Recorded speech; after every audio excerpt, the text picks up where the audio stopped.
Vote ঘোষণার আগেই, voter তালিকার আগেই কেন্দ্রীয় বাহিনী এ রাজ্যে আমরা বলেছিলাম, সেই কেন্দ্রীয় বাহিনী নিয়ে সিদ্ধান্ত হয়ে গেছে। পূর্ব মেদিনীপুরে সব থেকে বেশি কেন্দ্রীয় বাহিনী মোতায়েন করা হবে।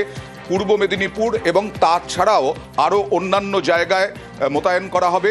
পূর্ব মেদিনীপুর সহ বিভিন্ন জায়গায়। কেন পূর্ব মেদিনীপুরেই এই রকম বেশি সব থেকে বাহিনী? সরাসরি চলে যাব, প্রতিনিধি সোমরাজের কাছে যাব। সোমরাজ, পূর্ব মেদিনীপুরেই কেন বাহিনী, এবং উত্তরবঙ্গ, দক্ষিণবঙ্গ এবং জঙ্গলমহল নিয়ে কি ভাবনা?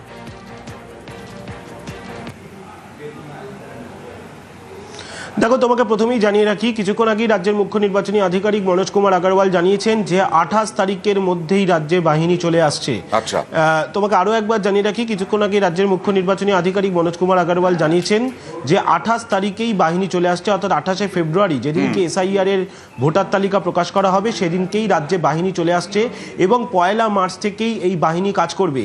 যেখানে যেখানে আইন শৃঙ্খলার সমস্যা তৈরি হবে, ডিএমএসপিরা সেই অনুযায়ী বাহিনীকে কাজে লাগাতে পারবেন। বাহিনী আপাতত এরিয়া ডমিনেশনের কাজ করবে।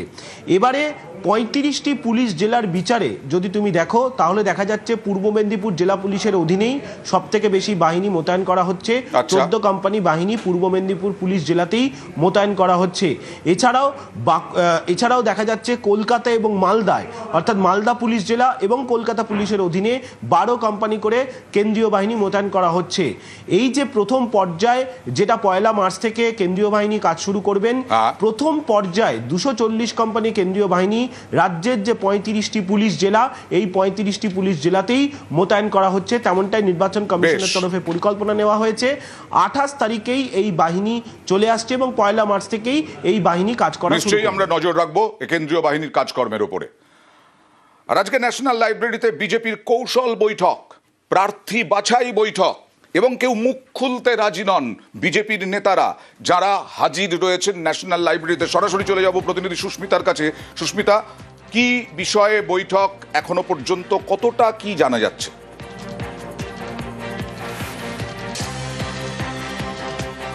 নির্বাচনের আগে কৌশলী বৈঠক বঙ্গ বিজেপির, যা অত্যন্ত গোপনীয়ভাবে করতে চাইছে বঙ্গ বিজেপি নেতৃত্ব, এবং যেখানে বঙ্গের শীর্ষস্থানীয় নেতৃত্ব যেমন উপস্থিত রয়েছেন, শ্রমিক সুকান্ত, তার পাশাপাশি যারা এ রাজ্যের কেন্দ্রীয় পর্যবেক্ষক সুনীল বানসাল, মঙ্গল পাণ্ডে, অমিত মালব্যর মতো নেতৃত্ব, ইভেন যারা এ রাজ্যের নির্বাচনী পর্যবেক্ষক ভূপেন্দ্র যাদব, বিপ্লব দেব, তারা উপস্থিত রয়েছেন। কি নিয়ে আজকের বৈঠক? মূলত নির্বাচনের আগে বিজেপি তার শেষ মুহূর্তের কৌশল প্রস্তুতি সেটা বুঝে নিতে চাইছে। শুধু তাই নয়, প্রার্থী তালিকা নিয়েও এই বৈঠকে আলোচনা হচ্ছে বলেই সূত্র মারফত জানা যাচ্ছে। এবং আমরা জানি 3 ধাপে প্রার্থী তালিকা একেবারে নির্দিষ্ট, প্রায় চূড়ান্ত হয়ে গিয়েছে, যেটা দিল্লি পর্যন্ত পৌঁছাবে। দিল্লি নেতৃত্বের মাধ্যমে চূড়ান্ত তালিকা এ রাজ্যে আসবে। সুতরাং সেই খসড়া তালিকাকেই বঙ্গ বিজেপির শীর্ষস্থানীয় নেতৃত্বরা আজ এই ন্যাশনাল লাইব্রেরি জাতীয় গ্রন্থাগারের বৈঠকের মাধ্যমে সিদ্ধান্ত গ্রহণ করতে। দেখা যাক পরবর্তী সময়ে আমরা এই মিটিং থেকে কিছু তথ্য পাই কিনা।